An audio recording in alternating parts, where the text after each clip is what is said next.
इस प्रश्नावली का 5वां प्रश्न और अंतिम प्रश्न है। इसमें 4 प्रश्न होंगे कि हरों का परिमेयीकरण कीजिए। जैसे 1/√7 है, इसमें एक अंश है और √7 हर है, तो हर का हमें परिमेयीकरण करना है। कैसे करेंगे?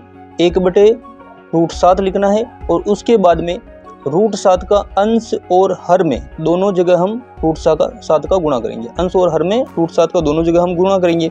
तो √7 का जब एक में गुणा होगा तो √7 आएगा और √7 का √7 में गुणा होने पर 7 ही आएगा। तो यही इसका क्या हो गया? आंसर है। दूसरा है 1/√7 माइनस √6, इसमें हर का परिमेयीकरण करना है। तो सबसे पहले हम 1/√7 माइनस √6 लिखते हैं, उसके बाद में गुणित का चिन्ह लगाएंगे और ये जो हर जो है इसमें इसको वापस हमें लिखना है। तो हर में चेंजेस करना है कि यहाँ पे माइनस जो है ना वो आगे चल के प्लस हो जाएगा। तो √7 प्लस √6 अपने को यहाँ पे लिखना है और बटे में भी ऐसे ही √7 प्लस √6 आएगा। अब इसको कैसे सोल्व करेंगे? तो √7 प्लस √6 का एक में गुणा करेंगे तो वही संख्या आएगी √7 प्लस √6 और नीचे जो है √7 माइनस √6 और मल्टीप्लाई √7 प्लस √6। ये a प्लस बी और a माइनस बी हो रहा है ना। तो इसका एक हो जाएगा, एक सूत्र होता है कि a² माइनस b² बराबर a प्लस बी और a माइनस बी। तो a प्लस बी और a माइनस बी के फॉर्म में तो ये है, ये a है, ये यहाँ पर भी ये a है, यहाँ पर ये b है, इसमें भी ये b है, तो नंबर सेम है।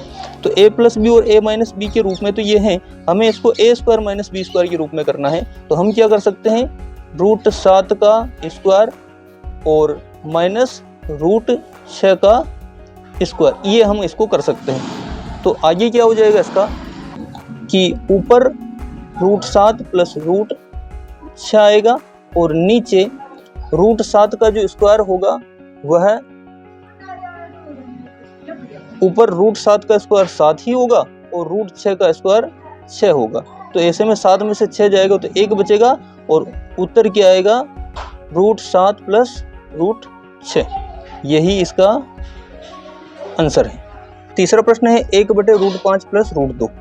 तो सबसे पहले हम इस सवाल को लिख लेते हैं 1/√5 प्लस √2 और हर का परिमेयीकरण करेंगे, गुणित लगाएंगे और उसके बाद में √5 और माइनस आएगा। जैसा कि आपने यहाँ पे पिछले सवाल में देखा था कि √7 माइनस √6 था तो हर का परिमेयीकरण में माइनस का प्लस हो गया था, मतलब चिन्ह चेंज हो गया था। तो इसी प्रकार से यहाँ पर भी चिन्ह चेंज होगा, प्लस का हो जाएगा माइनस। तो √5 माइनस √2 बटे √5 माइनस √2 आएगा।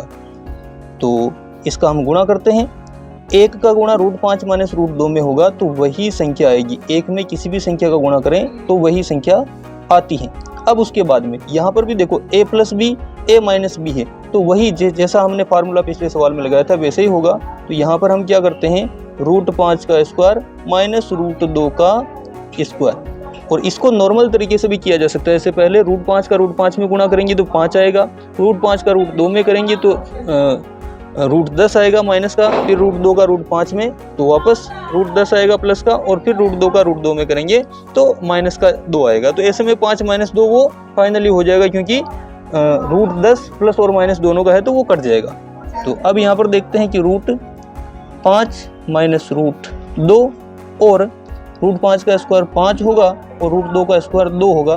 तो ऐसे में √5 माइनस √2 बटे 5 माइनस 2 होगा 3, और यही इस सवाल का आंसर है। अब इसमें जो चौथा सवाल है 1/√7 माइनस 2, ये सवाल आपको करना है। तो ये एक्सरसाइज आपको कैसी लगी आप कमेंट में अवश्य बताएं, और इसी प्रकार की वीडियो के लिए आप हमारे चैनल को सब्सक्राइब करें, वीडियो को लाइक करें, शेयर करें। धन्यवाद।